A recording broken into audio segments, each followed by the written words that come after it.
Anybody been to ancient Rome?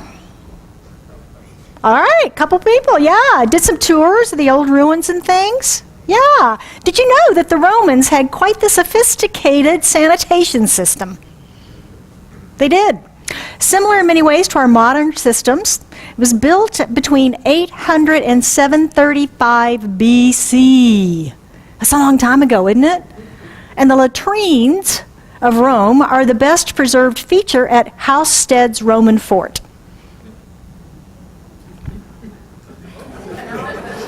There was a system of 11 aqueducts also coming into the city, bringing fresh water to them. 800 BC. This is before computers. This is before sophisticated calculations and all those survey things and all that stuff we have today, right? It was a long time ago. So how'd they do that? How did they do that? How did they create that system? Well, they used this little thing called the law of gravity. You ever heard of it? Yeah, they used the law of gravity. So today we're going to be continuing our series, Empower Your Life by Living the Science of Mind. And my talk is activating the principle of divine guidance. Activating the principle of divine guidance in our life. Now, I don't know about you, but for me, one of the most peace-filled times, those moments in my life when I'm connected to the divine, when I'm in that space of that deep, deep peace and that realization that God really is all there is. It is in me, as me, through me. And I have that experience and that richness, be it in prayer or meditation, but it's that connected time, that knowingness that it's not just, I'm going to contradict Glenn, it's not just me, right? I am divinely guided, guarded by something greater than me. Something greater than me that has created all that we see and know about, the universal presence. So we're going to look today at how we can access and actually use the principle of divine guidance whenever we want to. Whenever we want to. Would that be a good tool to have in your toolbox? Yeah. Ernest Holmes, the author of The Science of Mind and the founder of Centers for Spiritual Living, in this essay by the same name, From Living the Science of Mind, that's the book we're using all year, he tells us that we are surrounded by and immersed in limitless wisdom, and it's always available to us simply for asking. But boy, it's that ask, isn't it? Asking for help. Oh, don't make me do that. Don't make me ask somebody for help. Can be a hard thing to do, can't it? I'm always surprised when I hear, and not just in our congregation, but throughout our movement, people that are going through struggles in their life that don't reach out to their community, don't reach out to their prayer practitioners. It's like, why didn't you call and let us know so we could be there for you, so we could help? We don't know, right? We don't know if we don't know. Yeah, so asking for help can be difficult to know that when we need guidance. It can be a struggle. We sometimes think that it's a failure, don't we? We sometimes think we've failed if we have to ask anybody for anything. I can do it. I'm smart enough. I'm big enough. I'm grown up enough. I can do it. All right, now are you wondering what Roman toilets have to do with divine guidance? Are you wondering yet? Well, they're both using law, right? One is using a physical law, the law of gravity, and the other is using the divine guidance, the law of divine guidance, the spiritual law. So we're looking at examples of how universal law, be it physical or spiritual, work. So we're going to look at some examples. Holmes says in that essay that we must understand the law we are cooperating with before we can use it. We have to understand it. So the designers of the Roman sanitation system had to understand about how the law of gravity worked before they could begin designing anything that actually had this sanitation system work for them, didn't they? They had to understand how gravity worked. They had to understand how gravity worked. Same principle applies for us right here in Scottsdale, Arizona. Anybody familiar with the Indian Bend Wash? Right? It's kind of a big park right now, but when it rains, it's kind of a big giant lake. It goes all the way from way up north, someplace around Cave Creek, Carefree, up in the mountains up there, all the way down to the Salt River. And it used to be when it would rain our monsoons, it would just flood. And we realized by using the law of gravity and that natural flow, that natural course of that water, that if we just reinforced the banks of the wash a little bit and contained it, that we could then have that water directed and not doing damage. So we knew the law of gravity. Imagine if we wanted to go the opposite way. We want to run it from the salt uphill. That's a lot more work, and it's probably not going to last because nature's going to want it, the law of gravity is going to want it to go the other way. The law of gravity wants it to go the other way. So Holmes is suggesting to us that we must first accept and then understand. We first accept that there is a principle, that there is a law of divine guidance, that we have the resources available to us in our life that we can tap into at any time. So acceptance, right? And then understanding, like the law of gravity, understand how it operates, how it works. So how does this law of divine guidance work? The essay reminds us that we are inlets of divine mind, that we're inlets, and to the degree that we allow, that we're also outlets too. Remember, we're the instruments of spirit. Remember Sherry Feinzer's flute? Imagine if there was no holes in that flute.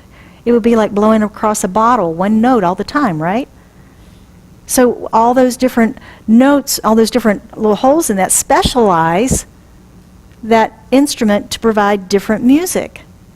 Just like we're all specialized instruments of spirit, unique as that spiritual flow comes through us, and we express it however we choose. However we choose. Remember last week we talked about resonant frequency and the breaking of the glass? Remember that? We had the little video. We said that everything is in motion at all times at that quantum level, and that when the resonant frequency lines up, that it vibrates faster and it causes that explosion. Well, when we play music in our houses, I don't know about you, but all my glasses don't break in my cupboards, right?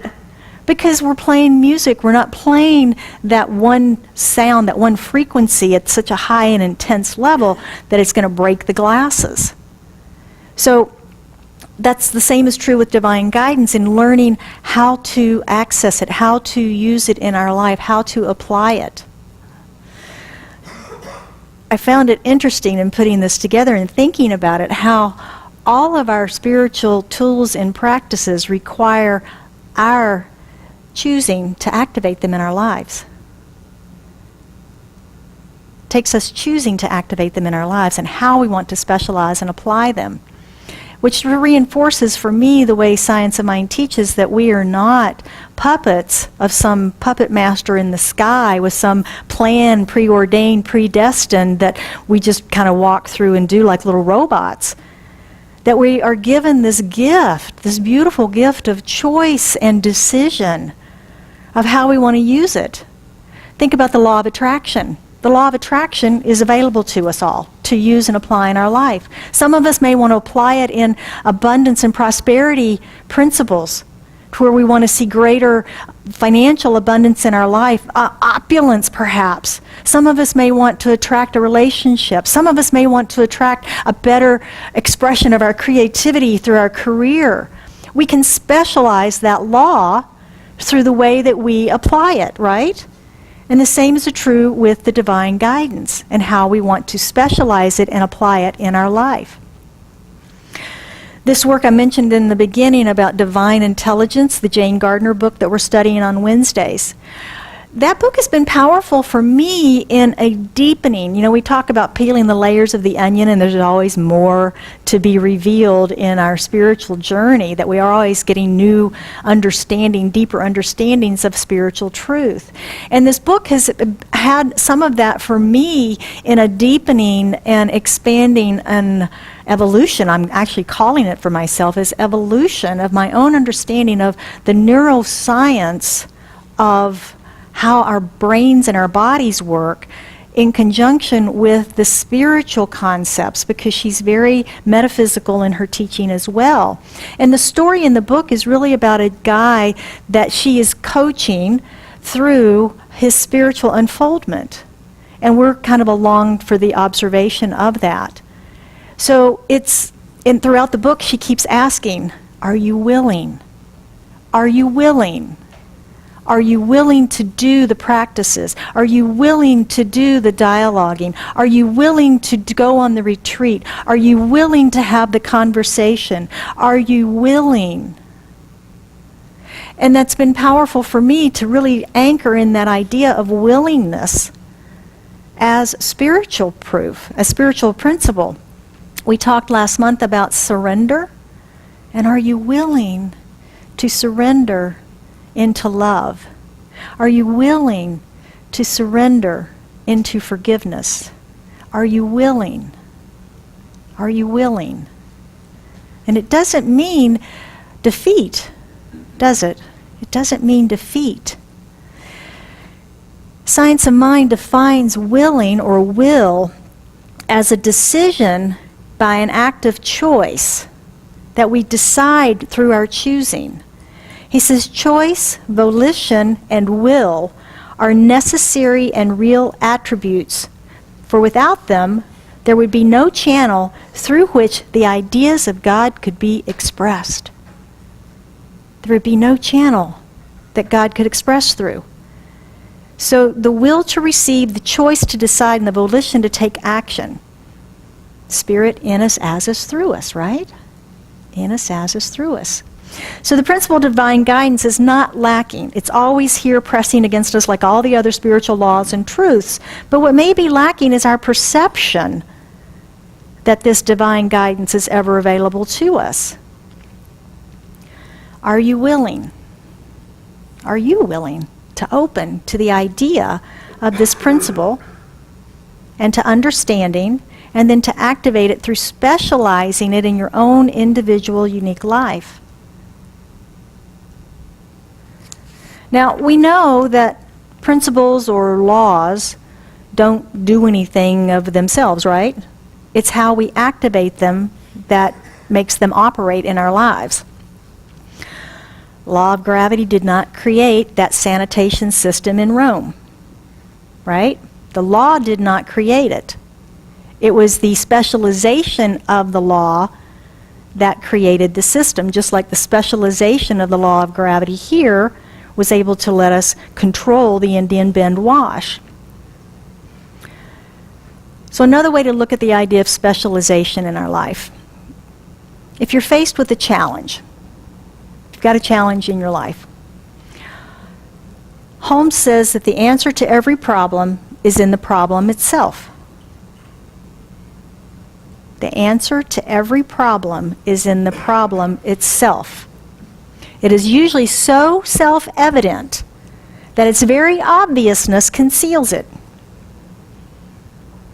Because what? We're focused on that problem, right? And we can't find the solution in it because we keep looking at the problem. So it's like the answer to prayer is in the prayer. Have you ever heard that? The answer to prayer is in the prayer. If you go into the prayer corner after service and you talk to one of our prayer practitioners, what's the first thing they say? What would you like prayer for? What would you like prayer for? And what do we normally do? Oh my gosh, my life is falling apart. I can't believe what's going on. I just need this, and I need this, and I need that to go away, and this needs to stop. We have to unload, don't we? Get all that stuff out of there. But then what does the practitioner say to you usually? Awesome. What would you like instead? Because they know. They know that if we continue focusing on what we don't want, what do we get? We're watering that garden. It's going to get bigger. So they say, what would you like instead? That's all great. I'm glad you expressed that to me, but what would you like instead? And that's what the prayer is about. That's what the prayer is on. That's where we focus our energy and our attention. It's what we want to see made manifest in our life. It's what we want to see made manifest in our life. If you're sick and tired of being sick and tired, then they're going to treat for divine health revealed as you. Right? Yes. So the problem facing our friends in ancient Rome, Imagine this. 500, whatever it was, BC, 800 BC. And there's no sanitation system. And there's all these people living in the city. And they're throwing their waste out the windows, out into the streets. And the city goes, oh my gosh, we have to hire people to clean this up. So there's people cleaning all this up and toting it off to, I know, my environmentalists, I'm sorry, to the river. Because that's what they did. And the people that were picking all this stuff up were like, oh my gosh, it's just getting too much. We can't keep up with it. We can't keep up with it. So was the problem to make the people stop throwing the waste in the street? Well, they're not going to do that, right? The people are not going to do that. So the problem was with the people trying to pick it up and take it someplace else. So what they began to realize was, okay, that's the problem, so that needs to go away, and we need a system that will transport it from the street to the river without us having to have the people there. So that's when they began to just look at, okay, if we have streams that go to the river, and the river flows into the ocean, that's that law of gravity, right? So if they channelize these streams, and we're bringing water in to town, and then allowing the channels to flush the water out through the town into the rivers. So they focused on the solution, they focused on the problem of the fact that the solution was in that, with the people that were having to clean up, that was where the challenge was. So that's how they came up with their solution. I'm hypothesizing. I'm taking liberty there, but it makes sense. So if we start with the fact that divine guidance is a universal principle, would you agree? Divine guidance is a universal principle. Yes. And we recognize that infinite wisdom is available to us all from within. You ever heard of a thing called intuition? Yeah, a lot of us call that the voice of God, don't we? The voice of Spirit is our intuition. And one of the key ingredients is to let go of any doubt we might have about that. To let go of any doubt that we might have, that there is divine guidance available to us and through us. To know that we've got that resource available to us at any time. You ever been sitting around with a group of friends and trying to remember something, you know, who starred in a movie or when this happened or when that happened, and everybody's noodling and trying to figure it out, and then finally somebody goes, oh, let's Google it, right? Let's look in our phone, let's look it up, let's get the answer. So what if we develop that habit with, let's ask God. Let's ask our divine guidance. Let's tune in and tap into the divine wisdom and intelligence that created all of the worlds and planets that there are, and tap in that and find out. Now, I'm not saying that's the answer to our trivia questions. I'm talking about a little loftier things than that. But this reminds me of about 2 years ago, I was having trouble with my washing machine. The agitator, you know, the little thing that does this in the middle of your washing machine, wasn't doing that. It was just spinning. And it's like, well, that's not going to get my clothes clean. So I thought, okay, I don't want to replace the washing machine. I bet there's a way to fix this. I went to the internet and I Googled it. Agitator won't agitate. There's a whole other talk in that.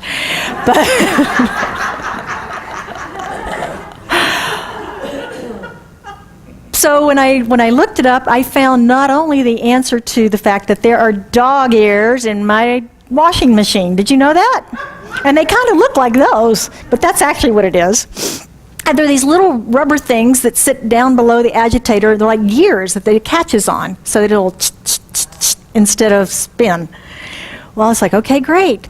Well, then I found on YouTube a video of some lovely southern gentleman telling me how to fix my washing machine. The tools that I needed, the parts that I needed, and so forth. Well, now I'm feeling kind of empowered. I think I can do this. I don't have the tools.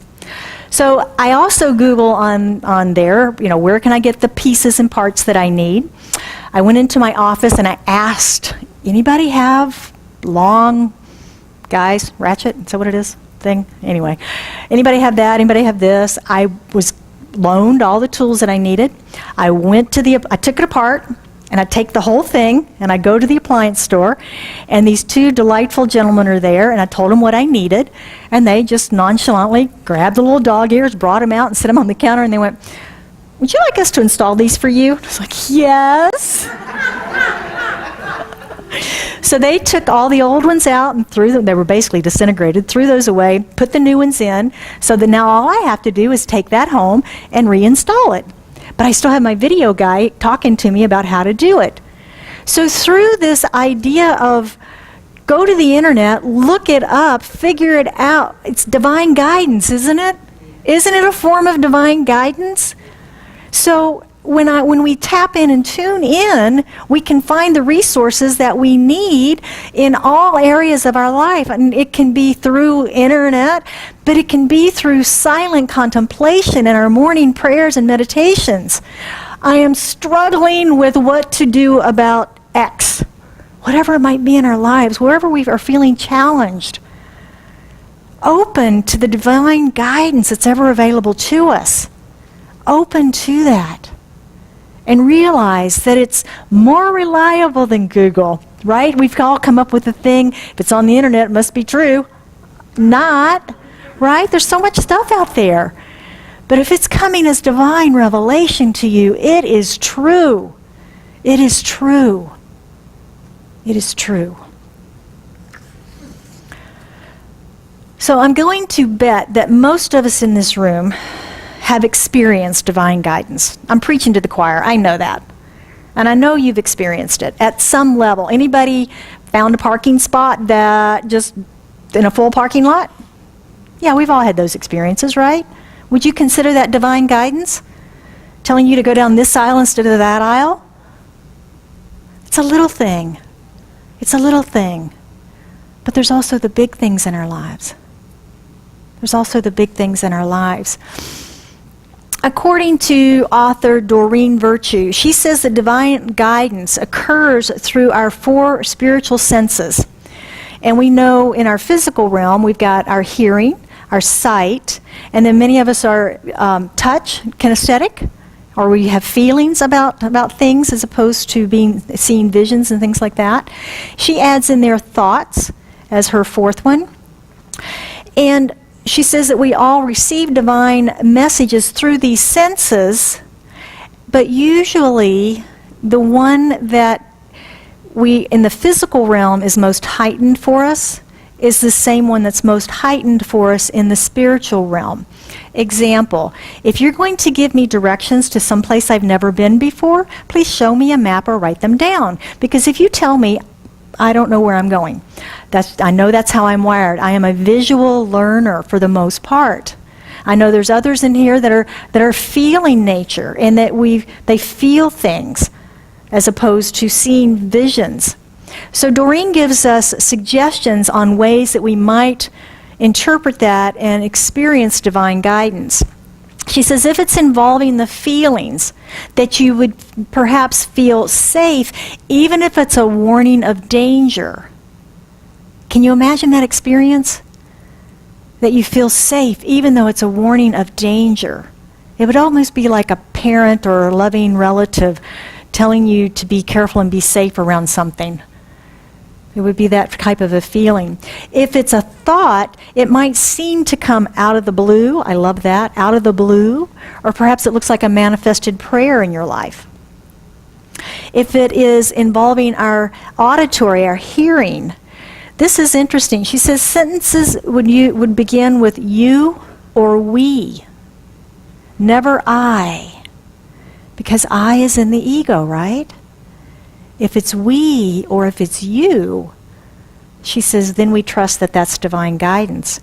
And finally, seeing, our vision, that many of our dreams become very vitalized, very real, almost surreal to us. And we'll see colors in those. And that can be prayer and meditation as well. I know when we were going through ministerial school, they would tell us to be aware of and watch our dreams at night. Because as we were deepening into our spiritual practices and our spiritual studies, that our subconscious was getting much more active. And that was the first time that I began to dream in color and to remember my dreams, was after I began this deepening in this study. So divine guidance is ours for the asking. It's ours for the asking. And the request is answered at the level of our mentality. It's answered at the level of our mentality, be that in our consciousness or our subconsciousness. But the request is always answered from the place from where it's asked. It's like the answer is in the problem. So let's move now into our practicing the principles this week and see how we might be able to activate this divine guidance in our lives. We'll leave this up at the end of service for you. Number one, accept that there is divine guidance available to you and that you can specialize it. You can specialize it. Step one is let go of doubt. Let go of doubt. And trust and open to that. Holmes gives us an affirmation. He says, there is a complete answer, and the answer is made known to my mind right now, today. Do you realize time limits are limiting beliefs that we have? Yeah. You know, how long is it going to take? Well, he's saying today.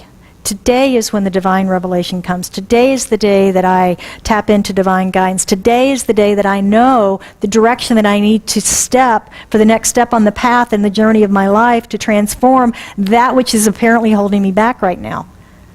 Today. Now. What are we waiting for, right? Let's do this. Let's do this. Accept this with anticipation that it's true and patiently wait, expectantly wait, and watch for the answers. Now, the answers of this divine guidance may come as a booming voice or a burning bush, right? Or it may be a small intuition. It may be someone saying something to you that you go, wow, that was the key piece of information that I needed to hear in order to open up the floodgate of understanding about this thing. We've all had that, haven't we? When someone comes up and out of the blue says something to us that is just like a revelation, exactly what we needed to hear. Yeah, we've all had that. Or there's that intuition to go a different route and you discover something that is necessary. Something that opens up a new expression for you. So it's that expectation and that diligence and that discipline of being aware of our surroundings and what we're experiencing and what we're seeing.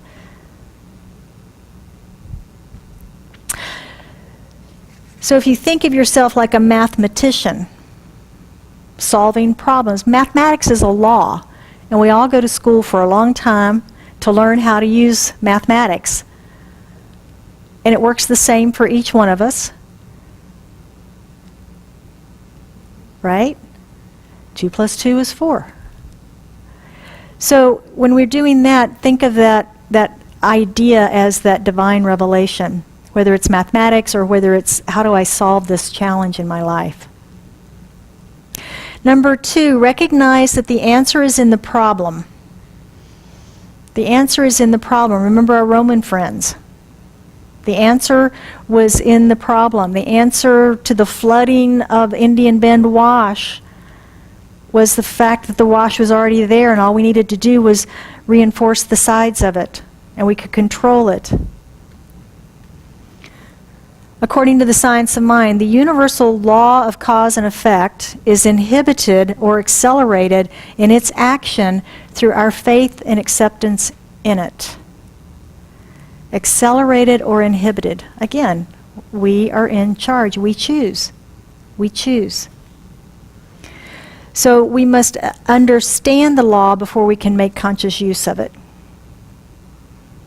So if we didn't understand the law of gravity, we might be trying to route the wash from Salt River up to Cave Creek. Because not as many people live up at Cave Creek, right? We wouldn't want it going that way. Yeah, but that doesn't work because the law doesn't work that way. The law won't go against its nature. So what problem are you facing? What problem are you facing that contains the answer within it? And number 3, affirm daily and listen. In order to experience divine guidance, we must expect it, look for it, listen for it, receive it, and act on it. When we act on it, we're creating a new neural pathway in our brain, aren't we?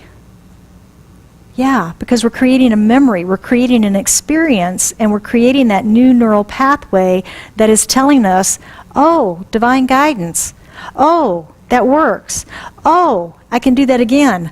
Oh, we've got that new neural pathway to where eventually we don't even have to think about it.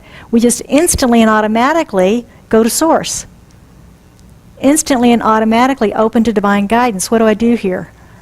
Okay. Okay. So again, when we can move our belief in spiritual laws from an esoteric kind of place, oh yeah, I know that divine guidance is mine. No, I really know it. I really know it because I've used it here. I've experienced it there. I've created those new neural pathways. I know that the law of attraction works because I've used it to create this. I've used it to attract that. I've used it to experience this. I know it works. When we get to that place of knowing that they work and get them into the concrete reality that we live and experience every day, then we can transform and change our lives. Then we can have the life of our dreams. Then we experience. Then we experience all of those things that we think we can't. We can. When we can bring them into the concrete.